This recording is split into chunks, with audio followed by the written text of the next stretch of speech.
मित्रांनो, Maharashtra law CET 2025 साठी जे कॅपचं रजिस्ट्रेशन आहे ते ऑलमोस्ट सगळ्यांचं होत आलं असेल. ज्या विद्यार्थ्यांचं हे रजिस्ट्रेशन करण्याचं बाकी आहे, तरी त्यांनी 10 तारखेपर्यंत आपलं आपलं रजिस्ट्रेशन करून घ्यावं. आणि त्यानंतर ॲक्चुअल आपलं कॉलेज सिलेक्शन कधी असेल, ॲक्चुअल कॅप राउंड कधी सुरू होईल, या सर्व गोष्टी आपण आजच्या व्हिडिओमध्ये डिस्कस करणार आहोत. तसंच विद्यार्थी मित्रांनो, तुम्ही आता यापुढे काय करायला पाहिजे, हेही आपण आजच्या व्हिडिओमध्ये पाहणार आहोत. तर हॅलो विद्यार्थी मित्रांनो, मी तुमचा एज्युकेटर अरविंद आणि तुमचं स्वागत आहे ग्लोबल ऑनलाईनमध्ये. मित्रांनो, 3 इयर सीईटी आणि 5 इयर सीईटी नंतर जे LLBचे ॲडमिशन होतात त्यासाठी काउन्सिलिंग आम्ही ग्लोबल ऑनलाईनमध्ये सुरू केली आहे. या काउन्सिलिंगमध्ये तुम्हाला 1 ऑन 1 काउन्सिलर ॲक्सेस दिला जातो, ज्याच्यामध्ये तुमचे पर्सेंटाईल ॲनलाइज करून वेगवेगळ्या कॉलेजचे प्रिव्हियस इयरचे कट ऑफ ॲनलाइज करून तुम्हाला तुमच्या पर्सेंटाईलनुसार बेस्ट कॉलेज सिलेक्ट करून दिलं जातं. तसेच कॅप राऊंडच्या प्रत्येक स्टेपमध्ये तुम्ही आता काय करायला पाहिजे याविषयी गायडन्स दिला जातो. त्यानंतर विद्यार्थी मित्रांनो, तुमच्या पर्सेंटाईलनुसार तुम्हाला कुठलं कॉलेज योग्य असेल आणि कुठे तुमचं ॲडमिशन लवकर होईल याच्याविषयी कॉलेज सिलेक्शन स्ट्रॅटेजी देण्याचं काम सुद्धा या काउन्सिलिंगमध्ये होतं. तसेच तुमचं डॉक्युमेंट व्हेरिफिकेशन असेल, डायरेक्ट कॉलेज ॲडमिशन असेल, या सगळ्या गोष्टीविषयी गायडन्स सुद्धा इथे दिला जातो. तर ही काउन्सिलिंग जॉईन करण्यासाठी तुम्ही स्क्रीनवरती दिलेल्या नंबरवरती कॉन्टॅक्ट करू शकता.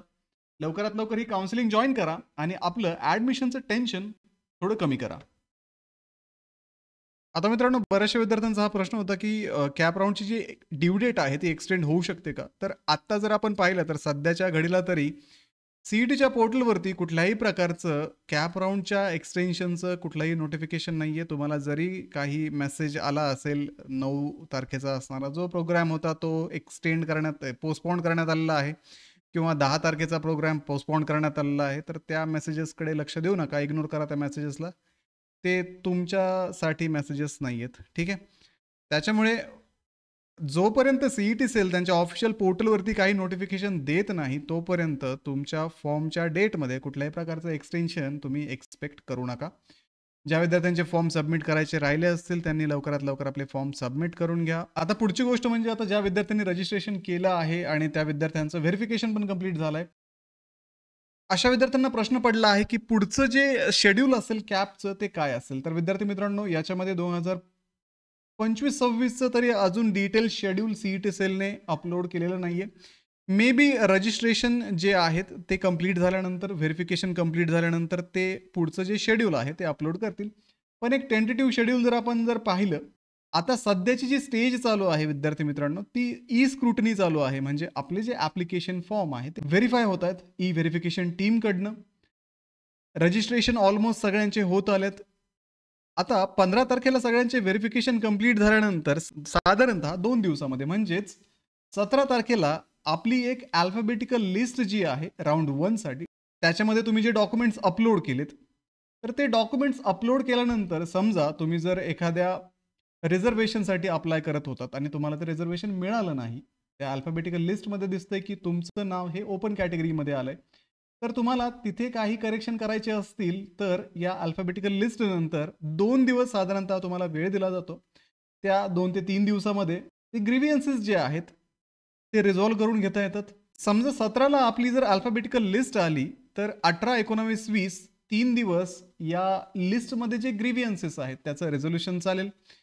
त्याच्यानंतर पुढच्या 5 दिवसामध्ये साधारणतः मी टेंटेटिव्ह सांगतोय, ठीक आहे, अजून शेड्यूल येणं बाकी आहे. त्याच्यानंतर पुढच्या 5 दिवसामध्ये तुम्हाला फायनल मेरिट लिस्टचं जे पब्लिकेशन आहे ते मिळेल. म्हणजेच 25 तारखेच्या आसपास फायनल मेरिट लिस्ट आपली डिस्प्ले केली जाईल सीईटी सेलच्या वेबसाईटवरती.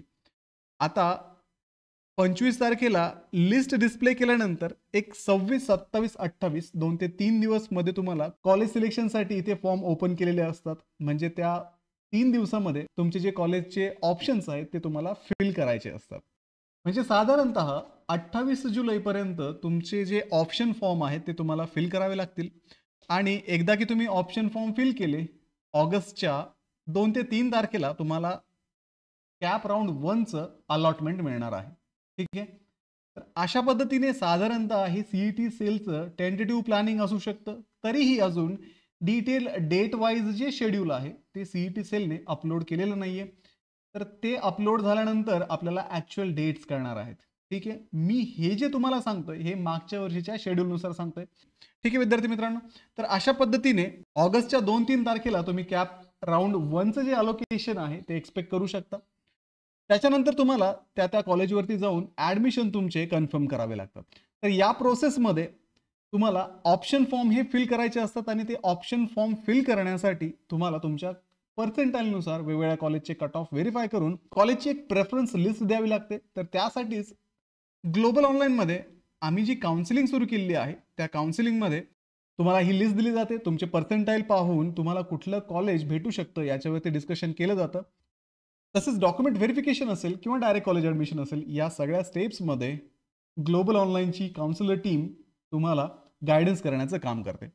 तर विद्यार्थी मित्रांनो, ही काउन्सिलिंग जॉईन करण्यासाठी स्क्रीनवरती नंबर दिलेला आहे, त्याच्यावरती तुम्ही कॉन्टॅक्ट करून ही काउन्सिलिंग जॉईन करू शकता आणि आपली जी ॲडमिशन प्रोसेस आहे ती इझी करू शकता.